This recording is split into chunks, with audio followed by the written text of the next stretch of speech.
तो last video में हमने 100 क्वेश्चन डिस्कस किए थे। 1000 इंपॉर्टेंट जीके क्वेश्चन की सीरीज़ है जिसमें पार्ट 1 में हमने 100 क्वेश्चन डिस्कस किए थे। ये है पार्ट 2, इसमें भी हम 100 क्वेश्चन डिस्कस करेंगे।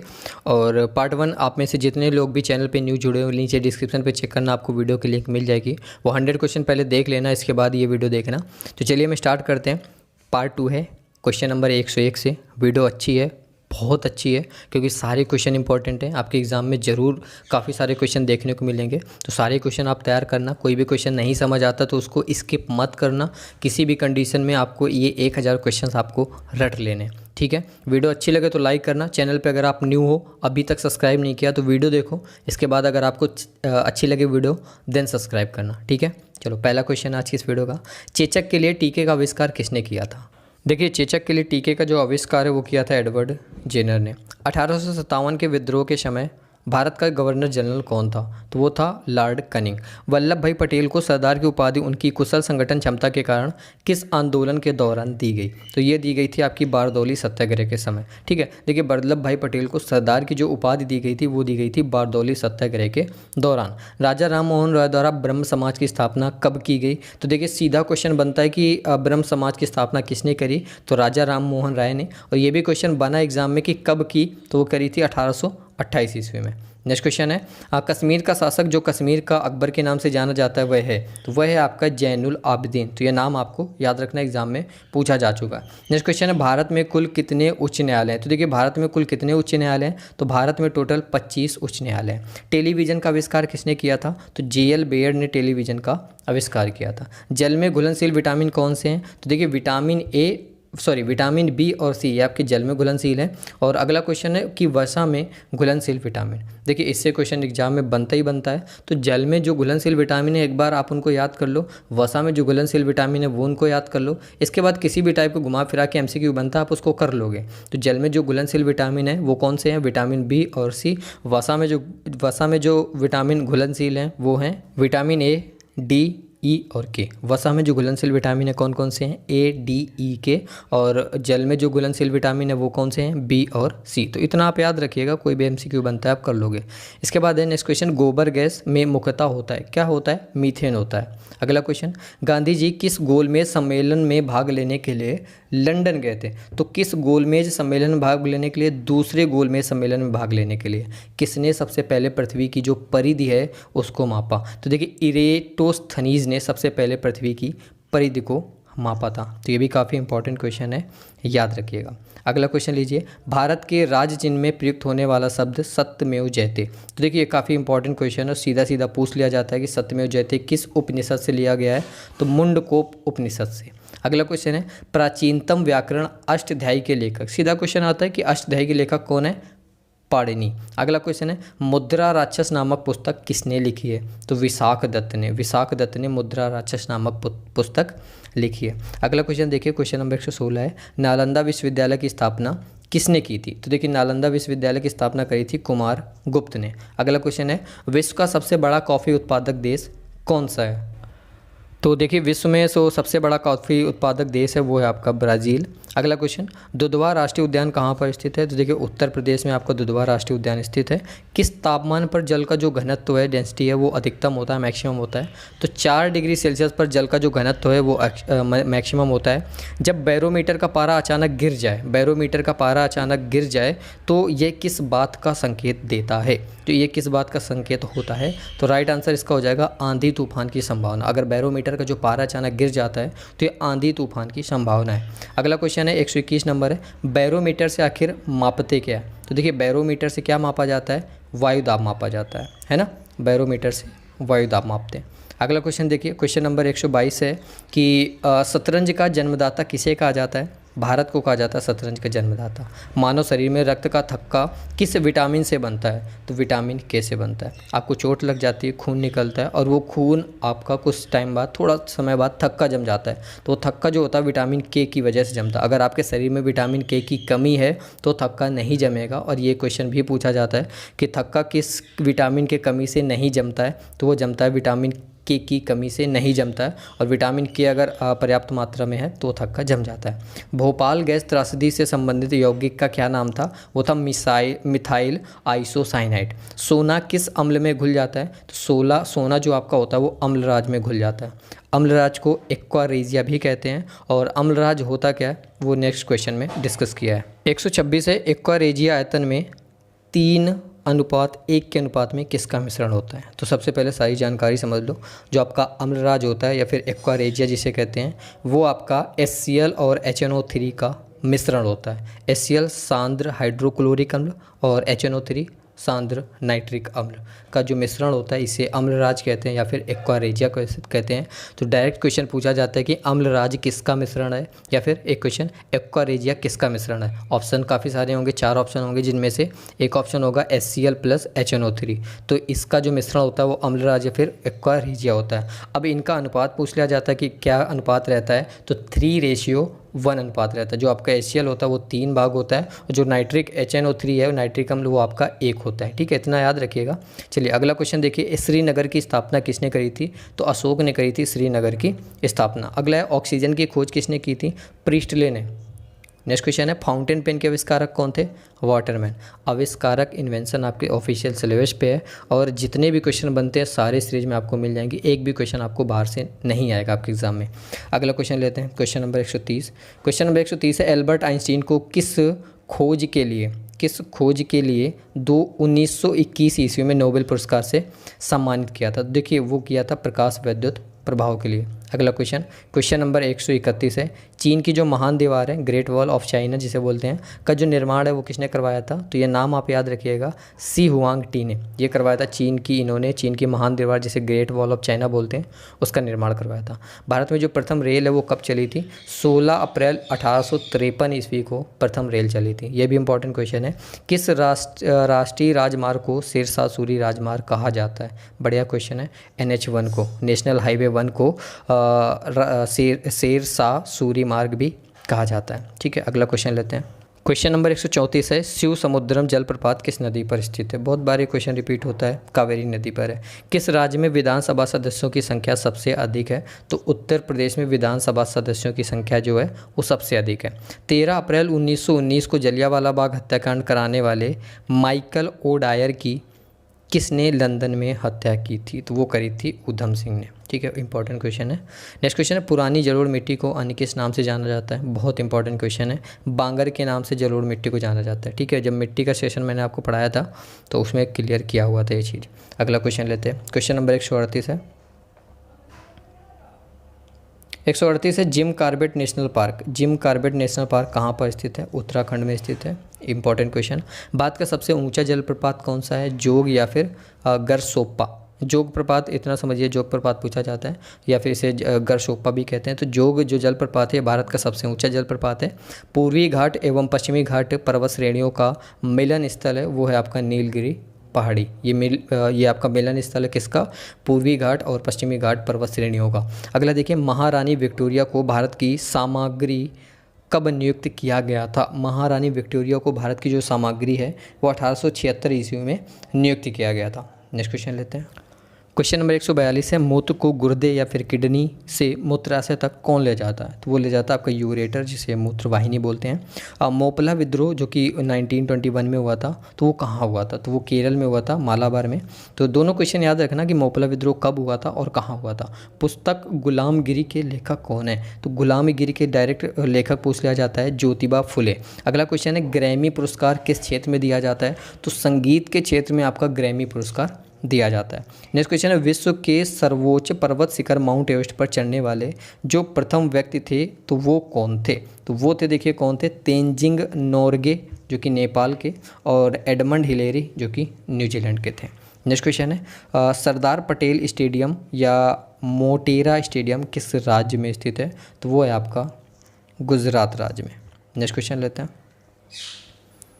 नेक्स्ट क्वेश्चन है 148 नंबर है, रोवर्स कप किस खेल से संबंधित है? तो रोवर्स कप आपका फुटबॉल से संबंधित है। ये भी काफ़ी इंपॉर्टेंट क्वेश्चन है, कप से रिलेटेड एक क्वेश्चन जरूर आ जाता है। भारत की संविधान सभा किसके अनुसार गठित की गई? तो कैबिनेट मिशन योजना के अनुसार। नेक्स्ट क्वेश्चन लेते हैं, क्वेश्चन नंबर 150 है, परमाणु बम का विकास किसने किया? तो देखिए जे रॉबर्ट ओपेनहीमर ने ये परमाणु बम का इन्होंने विकास किया था। फेदोमीटर का उपयोग किसे मापने के लिए किया जाता है? तो समुद्र की गहराई आपकी फेदोमीटर से मापी जाती है। माउंट एवरेस्ट पर चढ़ने वाली जो प्रथम महिला थी वो जुंको ताबेई थी, और ये कहाँ की थी? वो जापान की थी। तो एक क्वेश्चन बना है कि माउंट एवरेस्ट पर चढ़ने वाली प्रथम महिला जिंको ताबेई ये कहाँ की है? तो जापान की है, ये भी याद रखना। मलेरिया मादा एनाफिलीज मच्छर से फैलता है। अच्छा, जो मलेरिया होता है वो मादा एनाफिलीज मच्छर से फैलता है, और इसकी जो खोज है सबसे पहले किसने करी थी? वो करी थी रोनाल्ड रॉस ने। नेक्स्ट क्वेश्चन लेते हैं। नेक्स्ट क्वेश्चन है कि पीलिया रोग किसे प्रभावित करता है? तो लीवर को। जो आपका पीलिया रोग है वो आपका लीवर को प्रभावित करता है, यकृत को प्रभावित करता है। नेक्स्ट क्वेश्चन लेते हैं। क्वेश्चन नंबर 155 है, न्यूक्लियस के बाहर डीएनए कहाँ मिलता है? इंडिया पढ़ रहा हूँ। न्यूक्लियस के बाहर जो डीएनए है वो आपका माइक्रोकॉन्ड्रिया में मिलता है। अगला क्वेश्चन है, भारत में वन अनुसंधान संस्थान कहाँ पर स्थित है? तो भारत में जो वन अनुसंधान संस्थान है वो आपका देहरादून उत्तराखंड में है। तो ये क्वेश्चन बार बार एग्जाम्स में रिपीट होता रहता है, काफ़ी फेवरेट क्वेश्चन है, याद रखिएगा। पृथ्वी का जो पलायन वेग है वो कितना है? तो सभी को आपको पता होगा 11.2 किलोमीटर पर सेकेंड पृथ्वी का पलायन वेग है। अगर 11.2 किलोमीटर पर सेकेंड की स्पीड से कोई भी चीज़ आप पृथ्वी से बाहर फेंकते हो तो वो चली जाएगी, लेकिन अगर उससे 0.1 किलोमीटर पर सेकेंड भी कम हुआ तो बाहर नहीं जाएगी। ठीक है। अगला क्वेश्चन है, लैंप की बत्ती में तेल किसके कारण ऊपर चढ़ता है? तो ये आपका किसके कारण होता है?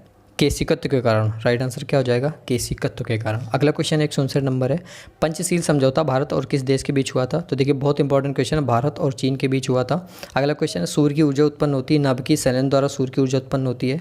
जैन अवस्था किस धर्म की धार्मिक पुस्तक है? जो पारसी धर्म की जो धार्मिक पुस्तक है वो जैन अवस्था, और बहुत बार ये क्वेश्चन रिपीट हुआ, जैन अवस्था, याद रखिएगा। किस तुल्यकारी उपग्रह की पृथ्वी की सतह से ऊंचाई लगभग किसी तुल्यकारी उपग्रह की पृथ्वी की सतह से ऊंचाई लगभग कितनी होती है? 36,000 किलोमीटर होती है। अगला क्वेश्चन है, बादल फटने का आखिर अर्थ क्या होता है? देखिए बादल फटने का जो अर्थ होता है वो होता है भारी तूफान के साथ असाधारण रूप से भारी बरसात, बहुत भारी बरसात, ये होता है बादल फटने का अर्थ। अगला क्वेश्चन 164 नंबर है, विश्व की सबसे बड़ी मीठे पानी की झील कौन सी है? देखिए बहुत इंपॉर्टेंट क्वेश्चन है और बार बार ये रिपीट होते रहते हैं और याद नहीं होते हैं, पता नहीं क्यों। देखिए मीठे पानी की जो सबसे बड़ी झील है सुपीरियर झील है। ठीक है, याद रखिएगा, विश्व की।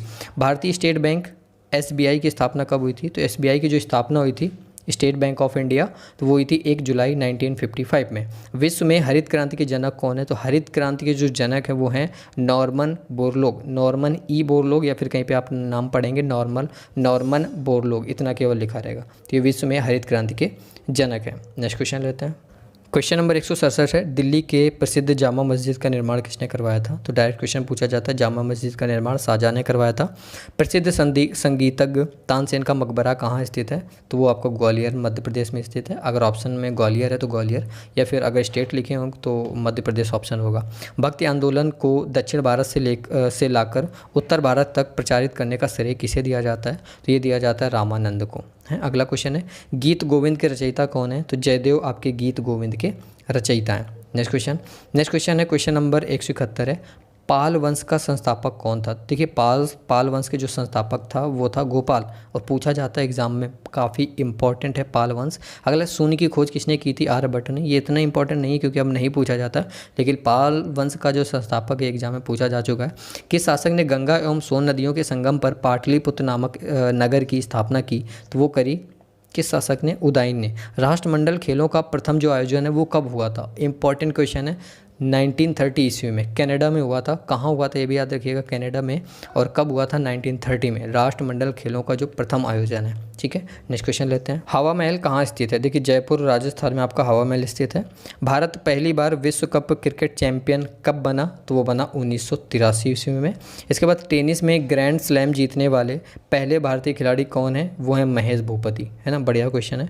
इसके बाद माउंट एवरेस्ट फतेह करने वाली जो प्रथम भारतीय महिला हैं वो आपकी कौन है? बछेंद्री पाल। तो ये चारों क्वेश्चन आपको दिख रहे होंगे, काफ़ी इंपॉर्टेंट है। एक्चुअली हर एक क्वेश्चन इंपॉर्टेंट है, सिलेक्टेड रखे गए हैं।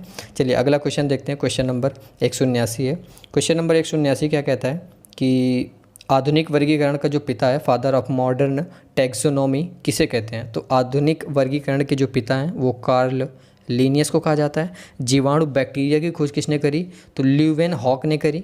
और इसके बाद असवान बांध, ये आपका किस नदी पर है? तो जो आपका असवान बांध है वो नील नदी पर है, मिस्र में है। हमारे संविधान में मौलिक अधिकार किस संविधान से प्रेरित हैं? तो मौलिक जो अधिकार हैं वो अमेरिका के संविधान से प्रेरित हैं। तो ये भी काफ़ी इंपॉर्टेंट क्वेश्चन है, याद रखिएगा। अगला क्वेश्चन है पृथ्वीराज रासो किसने लिखा था? तो ये भी पूछ लिया जाता है, पृथ्वीराज रासो, तो ये किसने लिखा था? चंद्रबरदाई ने। अगला क्वेश्चन है किसने 1793 ईस्वी में स्थायी बंदोबस्त की पद्धति लागू करी? स्थायी बंदोबस्त, परमानेंट सेटलमेंट की पद्धति किसने लागू करी थी? लॉर्ड कॉर्नवालिस ने। अगला क्वेश्चन है मुस्लिम लीग की स्थापना कब हुई थी? तो मुस्लिम लीग की स्थापना हुई थी 1906 में, 1906 ईस्वी में। इसके बाद है टिहरी बांध किस नदी पर बनाया गया है? तो भागीरथी बांध पर, भागीरथी नदी पर आपका टिहरी बांध बनाया गया जो कि उत्तराखंड में है। ठीक है, अगला क्वेश्चन लेते हैं। कंप्यूटर में उपयोग होने वाली जो आईसी चिप होती है वो किससे बनी होती है? तो वो आपकी सिलिकॉन से बनी होती है।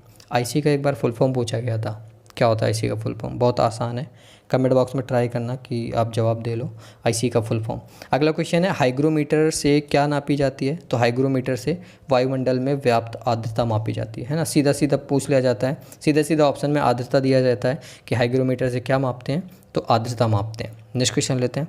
क्वेश्चन नंबर 189 है, एक निबल कितने बिटों के बराबर होता है? ये कंप्यूटर का क्वेश्चन होता है, कंप्यूटर का क्वेश्चन, ये आपका निबल वाला। और एक निबल में 4 बिट होते हैं, है ना। एक निबल बराबर 4 बिट। ठीक है, अगला क्वेश्चन है विद्युत धारा के चुंबकीय प्रभाव की खोज किसने करी थी? तो ऑर्स्टेड ने विद्युत धारा के चुंबकीय प्रभाव की खोज करी थी। क्वेश्चन नंबर 191 है, भारत में हरित क्रांति का जनक किसे कहा जाता है? ऊपर शायद हमने क्वेश्चन पढ़ा था कि विश्व में हरित क्रांति का ऐसा कुछ क्वेश्चन था। तो भारत में हरित क्रांति का जनक किसे कहा जाता है? MS स्वामीनाथन को। ठीक है, भारत में हरित क्रांति का जनक किसे कहा जाता है? MS स्वामीनाथन को। भारत के नियंत्रक एवं महालेखा परीक्षक की नियुक्ति संविधान के किस अनुच्छेद के तहत की जाती है? तो की जाती है आपकी अनुच्छेद 148 के तहत। कंप्यूटर का दिमाग किसे कहा जाता है? CPU को कहा जाता है ना। बिना CPU के कंप्यूटर तो कुछ कर नहीं सकता। सेंट्रल प्रोसेसिंग यूनिट, ये CPU का फुल फॉर्म होता है। इजी क्वेश्चन है, नहीं पूछा जाएगा। हृदय का पहला प्रत्यारोपण किसके द्वारा किया गया था? तो पहला जो प्रत्यारोपण हृदय का वो किया गया था क्रिश्चियन बर्नार्ड द्वारा। नेक्स्ट क्वेश्चन लेते हैं। नेक्स्ट क्वेश्चन है 195 नंबर है, स्टेथोस्कोप का आविष्कार किसने किया था? तो देखिए स्टेथोस्कोप का जो आविष्कार है वो किया था रेन लैनेक ने।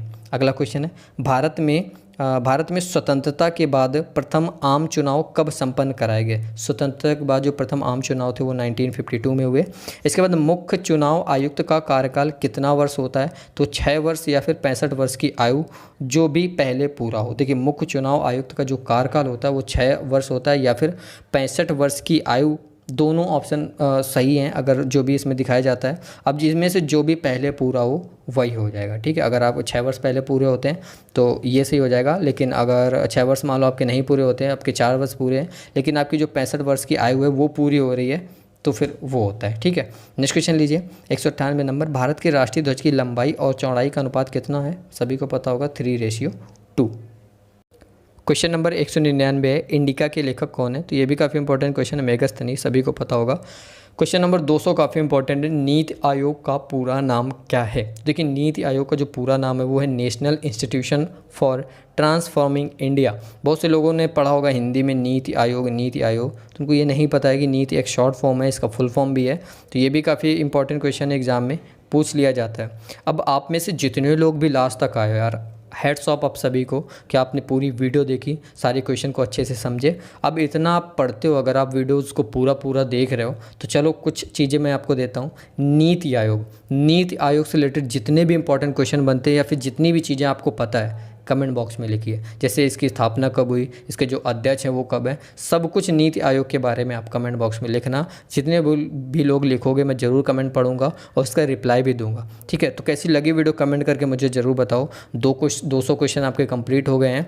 तो अगली जो वीडियो है पार्ट 3 3 से 4 दिन में आ जाएगी, तो वेट करिएगा। और कैसी लगी वीडियो कमेंट करके मुझे ज़रूर बताया करो। थोड़ा सा मोटिवेट करने के लिए वीडियो को लाइक कर दिया करो। और चैनल पर न्यू हो, अगर आपको वीडियो अच्छी लगी तो चैनल सब्सक्राइब कर लेना। बाकी मिलते हैं नेक्स्ट वीडियो में। Take care, bye guys.